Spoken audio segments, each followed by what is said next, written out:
प्रिय मित्रों, सुप्रभात। आज मैं आपके साथ सहकारी समिति क्या है, इसके क्या उद्देश्य होते हैं, इससे क्या फायदे हैं तथा इसके गठन व पंजीकरण की प्रक्रिया क्या है संबंधित विषयों पर बातचीत करना चाहूँगा। शुरुआत में मैं ग्रामीण इलाकों में कृषि व अन्य व्यवसाय से जुड़ी आर्थिक समस्याओं संबंधित कुछ खास पहलू व परिस्थितियों को साझा करना चाहूँगा। पहली परिस्थिति, देश के ग्रामीण क्षेत्रों में छोटा किसान व अन्य व्यवसाय में जुटा व्यक्ति कई प्रकार के जोखिम व शोषण का शिकार रहता है।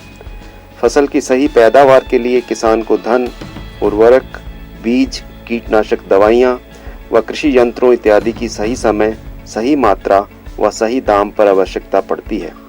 इसके साथ साथ उसे मौसम, बरसात, सूखे व अन्य प्राकृतिक आपदाओं का भी सामना करना पड़ता है।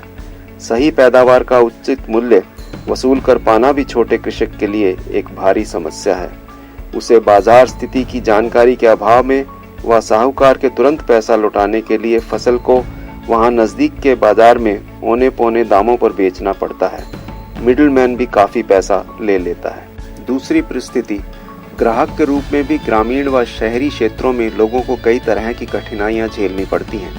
दूर दराज इलाकों में दुकानदार ग्राहक से मैक्सिमम रिटेल प्राइस से भी अधिक रेट वसूलता है, मिलावट करता है, तोल भी कम देता है व चोर बाजारी करता है। तीसरी परिस्थिति, आज देश में कई युवा बेरोजगार नौकरी न मिलने से परेशान हैं। इनमें से कई युवाओं के पास नई सोच, भरपूर ऊर्जा व जानकारी है, परंतु अकेले अपना व्यवसाय लगाने के लिए आवश्यक पूंजी उपलब्ध नहीं है व अन्य कई कठिनाइयाँ हैं। इन सभी परिस्थितियों में परेशान लोगों की समस्याओं के समाधान के लिए सरकार ने एक कानूनी संगठन सहकारी समिति के रूप में एक विकल्प दिया है।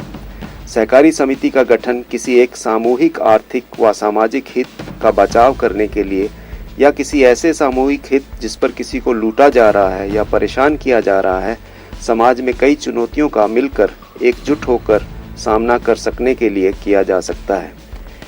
ऐसी सभी स्थितियों में जब लोगों के पास पूंजी नहीं है, व्यक्ति विशेष नहीं है, ज़मीन नहीं है, मूलभूत सुविधाएं नहीं हैं, ऐसे कई लोग जब इकट्ठे हो जाएंगे और एक प्रोफेशनल मैनेजर को जो ट्रस्टवर्दी हो, स्किल्ड हो, चोरी ना करे, भर्ती कर एक सहकारी समिति बना सकते हैं, जिसमें सभी का बराबर का मालिकाना हक है व जिसकी जितनी कैपिटल उसका उतना ही रिटर्न बढ़ता जाता है। सहकारी समिति एक खुली व ऐच्छिक सदस्यता एवं सीमित संसाधनों वाले व्यक्तियों की प्रजातांत्रिक प्रणाली से नियंत्रित आर्थिक व सामाजिक उद्देश्यों को प्राप्त करने के लिए बनाई गई एक संस्था है। सहकारी समिति की खास विशेषताएं इस प्रकार हैं। बहुत अधिक पूंजी की आवश्यकता नहीं, सदस्यता बाध्यकर नहीं, सदस्यों के बीच पक्षपात नहीं, सभी सदस्यों के बराबर के अधिकार व जिम्मेदारियां, प्रजातांत्रिक प्रणाली, हर एक सदस्य का केवल एक वोट, सभी एक के लिए व हर एक सभी के लिए के सिद्धांत का अनुसरण, ज़्यादा से ज़्यादा सदस्यता की कोई सीमा नहीं। सहकारी समिति लिमिटेड में सदस्य देयता उसकी अंश पूंजी तक सीमित लाभांश का आवंटन, सदस्यों द्वारा सदस्यों में से चुना हुआ संचालक मंडल, आपसी सहायता व कल्याण के उद्देश्य पर बल, सदस्यता में बदलाव के बावजूद स्थिर अस्तित्व, प्रजातंत्र की धारणा का प्रतीक होने की वजह से सरकार की उदार मदद, पंजीकरण कानूनी आवश्यकता, पंजीकरण की सरल प्रक्रिया। अब हम यह जानने का प्रयास करेंगे कि सहकारी समिति के गठन व पंजीकरण की प्रक्रिया क्या है। यहाँ हम उत्तराखंड राज्य के संदर्भ में निर्धारित प्रक्रिया की चर्चा करेंगे। अन्य राज्यों में यह प्रक्रिया कुछ अलग हो सकती है। सहकारी समिति के गठन व पंजीकरण की प्रक्रिया के 10 कदम इस प्रकार हैं। पहला कदम, समिति बनाने के लिए कम से कम 11 इच्छुक व्यक्ति। सहकारी समिति के गठन के लिए सरकारी अधिनियम के अनुसार कम से कम 11 ऐसे व्यक्ति जो सभी अलग अलग परिवार से हैं व किसी एक सामान्य आर्थिक व सामाजिक उद्देश्य की पूर्ति के लिए मिलकर काम करना चाहें का एकजुट होना आवश्यक है। दूसरा कदम, सर्वसम्मति से मुख्य प्रवर्तक का चुनाव। समिति बनाने के इच्छुक व्यक्तियों के समूह द्वारा आपसी सहमति व बहुमत से मुख्य प्रवर्तक का चुनाव किया जाता है, जो समिति के पंजीकरण तक की प्रक्रिया के लिए मुख्य भूमिका निभाता है व संबंधित प्रपत्र प्रस्तुत करता है। तीसरा कदम, प्रस्तावित सहकारी समिति के नाम का निर्णय है।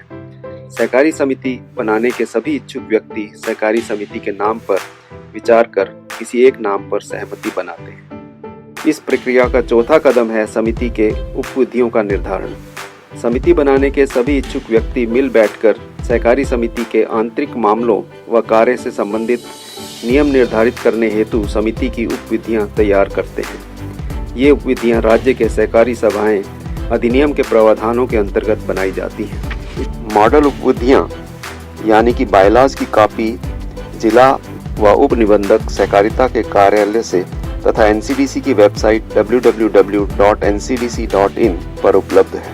पांचवा कदम, सहकारी समिति पंजीकरण हेतु शुल्क। उत्तराखंड सहकारी समिति अधिनियम 2003 के अनुसार समिति बनाने हेतु 500 रुपये का शुल्क निर्धारित है और यह ट्रेजरी चालान द्वारा उत्तराखंड शासन कोष में जमा किया जाना होता है। छठा कदम, सदस्यों की अंश पूंजी जमा करना। प्रस्तावित सहकारी समिति के प्रत्येक सदस्य से अंश पूंजी के रूप में कम से कम 1 शेयर की राशि एकत्रित की जाती है। समिति का मुख्य प्रवर्तक एकत्रित राशि को जिला सहकारी बैंक लिमिटेड की शाखा में समिति के नाम से खाता खोलकर इस राशि को जमा कराता है तथा बैंक से इसकी रसीद प्राप्त करता है। समिति का खाता किसी कमर्शियल बैंक में भी खोला जा सकता है। इसके अलावा किसी भी प्रकार के शुल्क की भुगतान की आवश्यकता नहीं है। सातवां कदम, सहकारी समिति के गठन हेतु प्रार्थना पत्र। बैंक की औपचारिकताओं के पश्चात समिति का मुख्य प्रवर्तक समिति के गठन के लिए निर्धारित प्रारूप में प्रार्थना पत्र समस्त सूचनाओं एवं दस्तावेजों के साथ जिला सहायक निबंधक सहकारी समितियों के माध्यम से मंडलीय उप निबंधक सहकारी समितियों को प्रस्तुत करता है।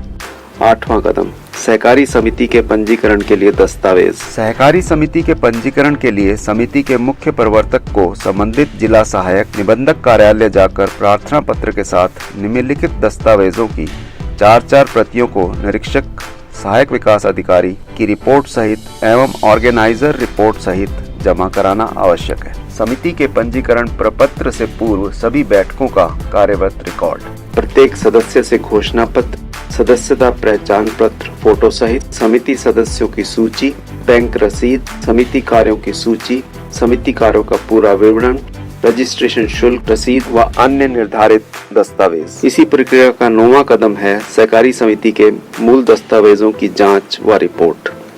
जिला स्तरीय अधिकारी द्वारा नियुक्त सहकारी निरीक्षक प्रस्तावित समिति के मूल दस्तावेजों की जांच कर रिपोर्ट बनाते हैं।